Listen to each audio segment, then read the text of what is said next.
إن الحمد لله نحمده ونستعينه ونستغفره ونؤمن به ونتوكل عليه ونعوذ بالله من شرور أنفسنا ومن سيئات أعمالنا من يهده الله فلا مضل له ومن يضلل فلا هادي له وأشهد أن لا إله إلا الله وأشهد أن محمدًا عبده ورسوله أما بعد فإن أصدق الحديث كتاب الله وخير الهدي هدي محمد صلى الله عليه وسلم وشر الأمور محدثاتها وكل محدثة بدعة وكل ضلالة في النار فأعوذ بالله من الشيطان الرجيم بسم الله الرحمن الرحيم يا أيها الذين آمنوا اتقوا الله حق تقاته ولا تموتن إلا وأنتم مسلمون يا أيها الناس اتقوا ربكم الذي خلقكم من نفس واحدة وخلق منها زوجها وبث منهما رجالا كثيرا ونساء واتقوا الله الذي تساءلون به والأرحام إن الله كان عليكم رقيبا يا أيها الذين آمنوا اتقوا الله وقولوا قولا سديدا يصلح لكم أعمالكم ويغفر لكم ذنوبكم ومن يطع الله ورسوله فقد فاز فوزا عظيما وقال تعالى في موضع آخر وما أمروا إلا ليعبدوا الله مخلصين له الدين حنفاء ويقيموا الصلاة ويؤتوا الزكاة وذلك دين القيم عن عمر بن الخطاب رضي الله عنه عن النبي صلى الله عليه وسلم قال قال النبي صلى الله عليه وسلم أن تعبد الله كأنك تكن تراك فإن لم تكن تراه فإنه يراك متفق علیہ۔ احترام حاضرین جمعہ، تمام تعریفیں اسی اللہ رب العالمین کے لیے سزاوار ہیں، اسی کے لیے لائق و زیبا ہیں جو اللہ تعالی میری اور آپ کے ساری دنیا کا خالق اور مالک۔ بعدہ لاکھ و درود و سلام ہو جناب آقا محمد رسول اللہ صلی اللہ علیہ وسلم پر، جنہوں نے اللہ تبارک و تعالیٰ کے احکامات اور اس کے پیغامات کو بلا کمی و پیشی اللہ کے بندوں تک پہنچا دیا۔ خطبہ مسنونہ کے بعد میں نے سورۃ البینہ کی ایک آیت کو تلاوت کیا اور بخاری اور مسلم کی ایک حدیث کو میں نے آپ لوگوں کے سامنے پیش کیا۔ یہ دونوں کے روشنی میں انشاءاللہ میں آج جمعہ کے خطبے کا موضوع بنا کر کے گفتگو کروں گا۔ اللہ رب العالمین نے کہا وما امروا الا لیعبدوا اللہ مخلصین لہ الدین۔ اللہ تبارک و تعالیٰ نے تمہیں یہ حکم دیا ہے کہ تم اللہ کی رضامندی کے لیے دنیا میں اسی کی عبادت کرو، اس کے دین کو اس کے لیے خالص کر دو، نماز قائم کرو یکسوئی کے ساتھ میں، زکوٰۃ ادا کرو، یہی مضبوط دین ہے اور اللہ کے پاس یہی عمل قابل قبول ہے۔ میں اور آپ جو عبادات ہم دنیا کے اندر کرتے ہیں، یہ عبادات کا، یہ محنتوں کا، یہ قد و کاوشوں کا ہمارے پیچھے ایک ہی ارادہ ہے اور مومن کے لیے ہونا بھی چاہیے کہ اللہ تعالی ہماری عبادتوں کو قبول کر لے اور ہماری عبادتوں کے بدلے میں اللہ تعالیٰ اپنی نعمتوں سے نواز دنیا میں کرے۔ ہر عمل کے پیچھے میرے اور آپ کا مقصد صرف یہ ہونا چاہیے کہ اللہ تعالیٰ ہمارے اس عمل سے راضی ہو جائے۔ دنیا والے کچھ بھی کہے، دنیا والے اچھا کہے، اس کی کوئی پرواہ نہ ہو، دنیا والے خراب کہے کوئی پرواہ نہیں ہے، دنیا والے بخیل کہے کوئی پرواہ نہیں ہے، دنیا والے سخی کہے تعریف کہے کوئی پرواہ نہیں ہے۔ ہماری عبادتوں کا اصل مقصد اللہ کی رضا ہے۔ اللہ کے ہاں ہمارا عمل، ہر چھوٹا اور بڑا عمل اللہ کے ہاں قابل قبول ہو جائے۔ لیکن آج ہم دنیا میں دیکھتے ہیں کہ ہر عمل کے اندر لوگوں نے یہ ریاکاری کو پیدا کر لیا۔ ہر عمل میں ریاکاری ہے، نمازوں میں ریاکاری ہے، روزے میں ریاکاری ہے، صدقہ اور خیرات میں ریاکاری ہے، شادی بیاہ میں ریاکاری ہے، کھلانے پلانے میں ریاکاری ہے، غریبوں کی مدد اور محتاجوں کی محتاجی کو دور کرنے میں ہر جگہ پر ریاکاری آ گئی۔ اب یہ ریاکاری کا ایک نیا جملہ جو زمانے قدیم سے چلا ہوا آ رہا ہے، وہ جملہ ہے کہ لوگ کیا کہیں گے۔ یہ جملے نے ہمارے عقیدے کو برباد کر دیا، نمازوں میں سے اخلاص کو ختم کر دیا، صدقہ اور خیرات میں ریاکاری کو لے کر کے آیا، غریبوں اور محتاجوں کو قرض لینے پر مجبور کر دیا ہے، سود لینے پر مجبور کر دیا ہے، عورتوں کو بے پردہ بنا کر کے رکھ دیا ہے۔ آج ہم ہماری زندگیوں میں ہر جگہ پر دیکھیں کہ جہاں جہاں ہم دیکھتے ہیں ہمارے عمل میں ایک جملہ آتا ہے کہ لوگ کیا کہیں گے۔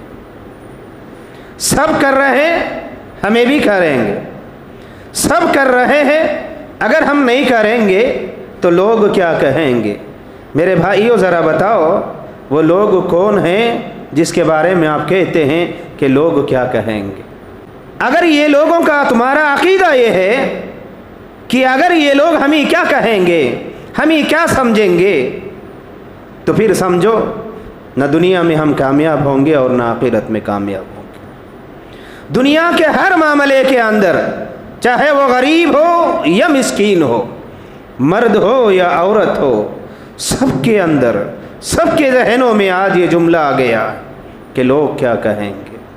اب اس میں سب سے زیادہ میں معذرت کے ساتھ خواتین سے کہوں گا کہ لوگ کیا کہیں گے، یہ جملے نے سب سے زیادہ عقیدہ پیدا کر دیا ہے عورتوں کے اندر۔ اب یہ شروع ہوتا ہے شادی بیاہ سے۔ پیارے نبی رسول اللہ صلی اللہ علیہ وسلم نے فرمایا نکاح کو آسان کر دو، لیکن آج ہم نکاح کو مشکل کر دیے۔ لڑکی والے کے لیے آج اتنا مشکل کر کر کے رکھ دیا ہے، شادی کا نام لیتے ہی باپ کانپ جاتا ہے۔ بیٹی جیسا ہی گھر میں پیدا ہوتی ہے تو اس کے رونگٹے کھڑے ہو جاتے ہیں، وہاں سے اس کی فکر شروع ہو جاتی ہے، ہم کیا کریں گے، کیسے کریں گے، کیسے شادی کریں گے، جہیز میں کیا دیں گے، یہ دے تو لوگ کیا کہیں گے، یہ نہ دے تو لوگ کیا کہیں گے۔ اب یہ جملے کو پنپنے کے لیے مردوں کو مجبور کر دیا ہے دنیا کی عورتوں نے۔ اس شادی، بڑی بیٹی کے شادی میں اتنا خرچ کیے، چھوٹی کی شادی میں نہیں کرے تو کیا کہیں گے، اگر شادی میں کسی کو نہیں بلائے تو لوگ کیا کہیں گے، ولیمے میں نہ بلائے تو لوگ کیا کہیں گے، شادی محل بک نہ کرے تو لوگ کیا کہیں گے۔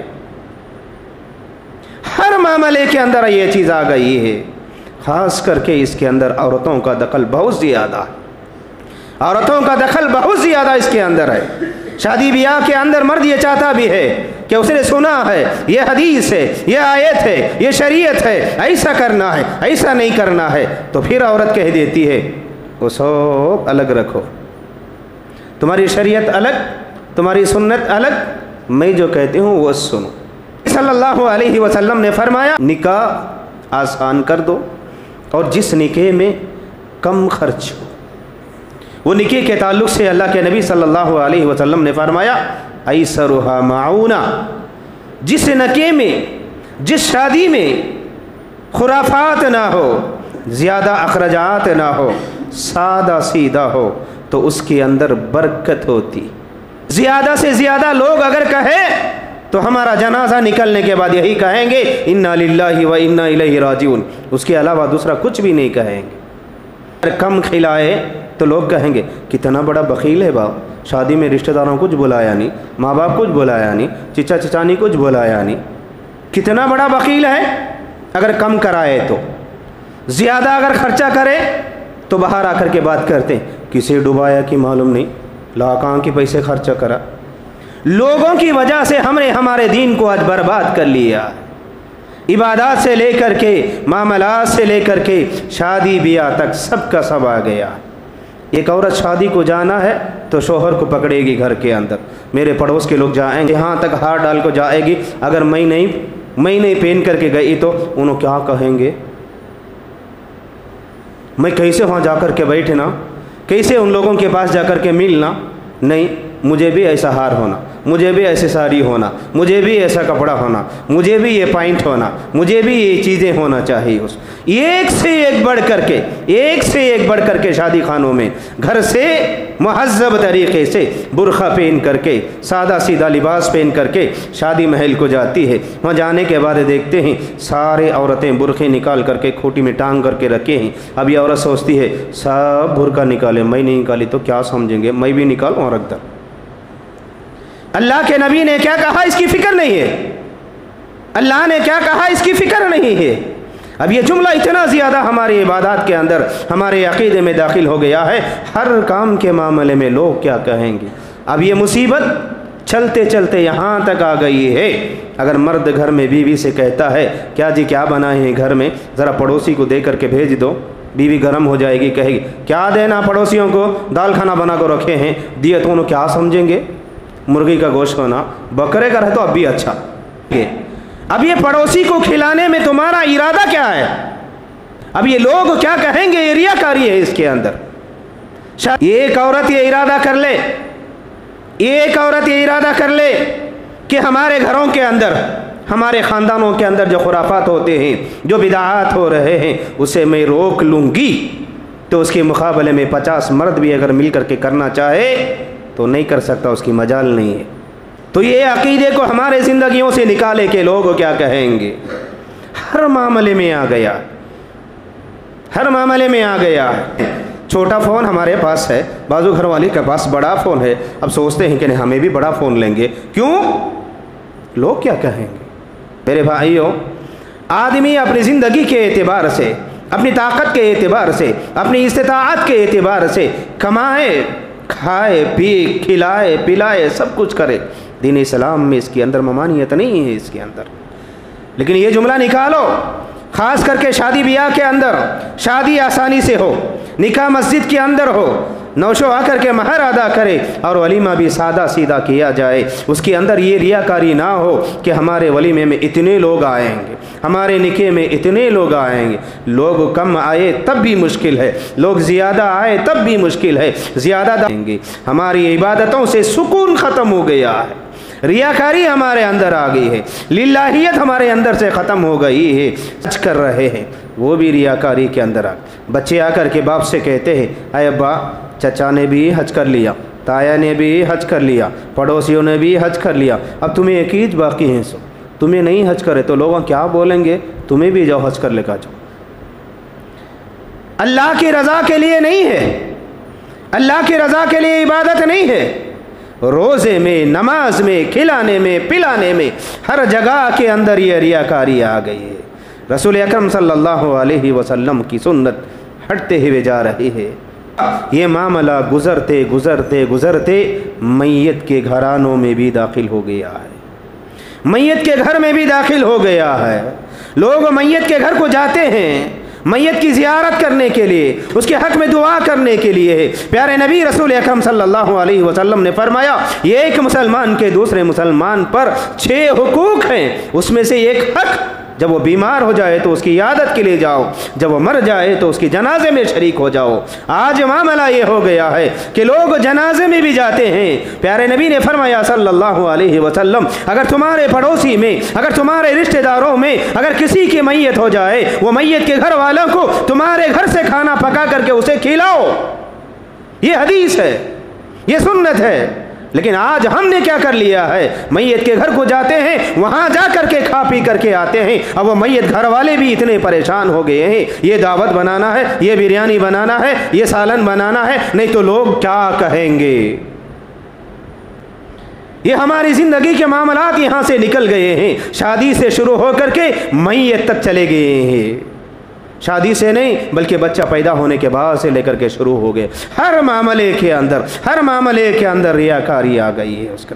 ہم یہ کھائیں گے، ہم وہ کھائیں گے، ہمیں یہ بنا کو کھائے تو پڑوسی کیا کہیں گے، ہم یہ کھائے تو رشتہ دار کیا کہیں گے، ہم یہ کپڑا پہنے تو رشتہ دار کیا کہیں گے۔ ہر معاملے کے اندر ریاکاری داخل ہو گئی ہے۔ میرے بھائیو، اللہ رب العالمین نے کہا وما امروا الا ليعبدوا الله مخلصین له الدین، تم جو بھی کام کرو اللہ کی رضا کو سامنے رکھو۔ یہ سوچو کہ ہم نماز ایسا پڑھ رہے ہیں تو اللہ کو کیا جواب دینا پڑے گا، نماز نہیں پڑھے تو اللہ کو کیا جواب دینا ہے، صدقہ نہیں کرے تو اللہ کو کیا جواب دینا ہے، روزہ نہیں رکھے تو اللہ کو کیا جواب دینا ہے، ریاکاری جو کر رہے ہیں اس کا جواب دہی اللہ کو کیا دینا ہے۔ خبر کے بارے میں ڈرو، جہنم کے عذاب سے ڈرو، اللہ کے سامنے حاضر ہونے سے ڈرو، اپنے گناہوں سے ڈرو۔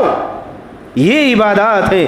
جو بھی اعمال ہم کریں گے وہ اعمال کے اندر ہمارا ارادہ یہ ہو، ہماری نیت یہ ہو کہ اللہ اس سے راضی ہو جائے۔ نکاح کے اندر پڑھا جاتا ہے النکاح من سنتی، رسول اکرم صلی اللہ علیہ وسلم نے فرمایا کہ نکاح میری سنت ہے۔ سنت کہتے ہیں لیکن نکاح کے اندر سارے خرافات ہوا کرتے ہیں۔ میرے بھائیو، اپنے اعمال کی اصلاح کرو، اپنی زندگیوں میں نظر ڈالو کہ ہماری زندگی کا ہر عمل، چاہے وہ نماز ہو، چاہے وہ روزہ ہو، چاہے وہ صدقہ اور خیرات ہو، کوئی بھی عمل کیوں نہ ہو، وہ عمل کے پیچھے ہمارا ارادہ یہ ہو کہ عمل سے اللہ راضی ہو جائے۔ اگر اس عمل کے اندر کچھ کمی پیشی ہو جائے تو اللہ کے ہاں جواب دہی ہونا پڑے گا، اللہ کے ہاں جا کر کے جواب دینا پڑے گا۔ اس کا نتیجہ یہ ہو جاتا ہے کہ لوگوں کو دکھانے کے لیے آدمی کے زندگی کا ہر لمحہ اس میں گزر گیا ہے کہ اچھے سے اچھا کھاؤ، اچھے سے اچھا کھانا، اچھے سے اچھا پہننا۔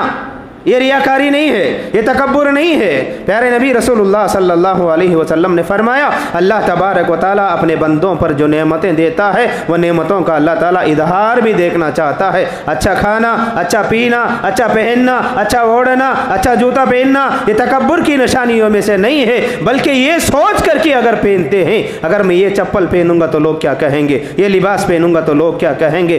اب اس کی وجہ سے لوگ کیا کرتے ہیں، شادی میں گھر گھر جا کر کے بلاتے ہیں، رشتہ داروں کو لسٹ لکھ لیتے ہیں کہ اندر کوئی چھوٹ جاتا ہے تو دوسرے دن ہی آتا ہے لڑنے کے لیے۔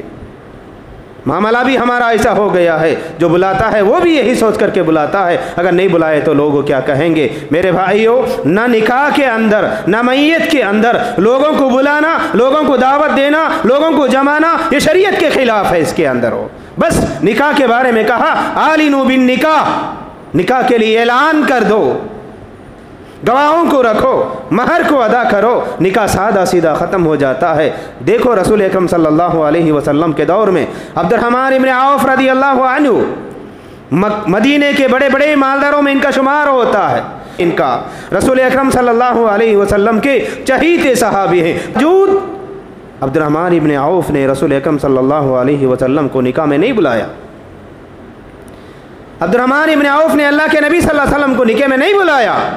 اب یہ نہ بلانے کی وجہ سے رسول اکرم صلی اللہ علیہ وسلم نے ناراضگی کا اظہار بھی نہیں کیا۔ صبح میں دیکھا رسول اکرم صلی اللہ علیہ وسلم نے عبد الرحمن ابن عوف کو کہ بدن پر، کپڑوں پر، لباس پر رنگ لگا ہوا ہے، خوشبو لگی ہوئی ہے۔ پیارے نبی صلی اللہ علیہ وسلم نے پوچھا اے عبد الرحمن ابن عوف کیا قصہ ہے، بدن میں کپڑوں میں خوشبو لگی ہوئی ہے؟ عبد الرحمن ابن عوف مسکراتے ہوئے کہا اے اللہ کے نبی صلی اللہ علیہ وسلم کل میں نے شادی کر لیا۔ پھر اللہ کے نبی صلی اللہ علیہ وسلم نے کہا عبد الرحمن نکاح ہو گیا ہے، ذرا ولیمہ کھلا دو۔ پھر آپ صلی اللہ علیہ وسلم کو عبد الرحمن ابن عوف نے ولیمہ کرایا۔ لیکن آج ہمارا معاملہ کیا ہے کہ لوگ گھر گھر جا کر کے، ڈور ڈور جا کر کے لوگوں کو بلاتے ہیں، اتنا محنت کرنے کے باوجود پھر بھی کوئی ایک دو آدمی چھوٹ جاتا ہے تو پھر جو چھوٹ جاتا ہے وہ لڑنے آتا ہے۔ پھر بیوی گھر کے اندر لڑنے لگ جاتی ہے، میرے رشتہ داروں کو نہیں بلائے، میرے خالہ کو نہیں بلائے، میرے نانی کو نہیں بلائے، میرے پڑوسی کو نہیں بلائے۔ نکاح کا مسئلہ یہ ہے۔ اب میت کا مسئلہ جو ہے، رسول اکرم صلی اللہ علیہ وسلم کی پیاری بیٹی رقیہ رضی اللہ عنہا، رسول اکرم صلی اللہ علیہ وسلم جنگ بدر میں ہیں، جنگ سے واپس اللہ کے نبی صلی اللہ علیہ وسلم آ رہے ہیں۔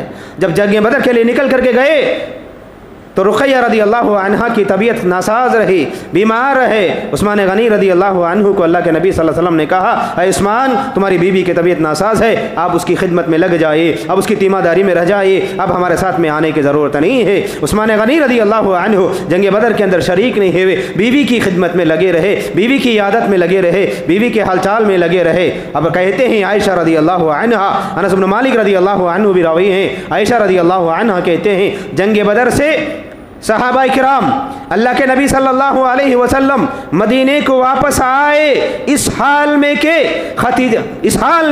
رقیہ رضی اللہ عنہا کا انتقال ہو گیا۔ رقیہ کو لے کر گئے، قبرستان میں تدفین کر دیے۔ اس کے بعد اللہ کے نبی صلی اللہ علیہ وسلم مدینے کے اندر آئے۔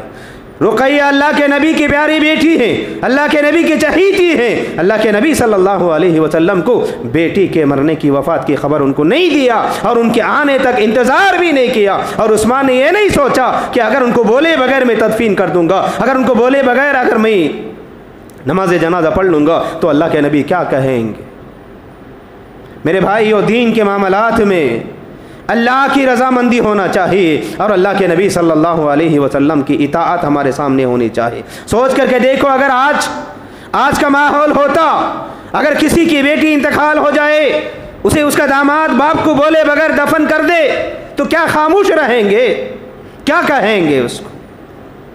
سارے خاندان والے لوگ مل کر کے اس کے بازو میں ہی اس کی خبر دفن کر دیں گے۔ اس دین اسلام اس کے اندر ریاکاری نہیں ہے، بڑا چھوٹا نہیں ہے۔ اللہ کے نبی صلی اللہ علیہ وسلم نے فرمایا بڑا چھوٹا نہیں، اس کا مطلب یہ نہیں ہے کہ بڑوں کی عزت کرنا، چھوٹوں پر شفقت کرنا۔ اس کا مطلب یہ ہے کہ تمہارے جو معاملات ہوتے ہیں، یہ معاملات میں اگر وہ معاملہ رسول کے اطاعت کے خلاف ہے، اللہ کے فرمان کے مقابلے میں آتا ہے، تو گھر کے چاہے کتنا بھی بڑا کیوں آدمی نہ رہے، اس کی بات کو نہیں مانیں گے۔ اللہ کے نبی صلی اللہ علیہ وسلم نے فرمایا لا طاعۃ لمخلوق فی معصیت الخالق، اللہ کی ناراضگی میں، اللہ کی معصیت میں دنیا کے کسی بھی آدمی کی بات کو نہیں مانا جائے گا۔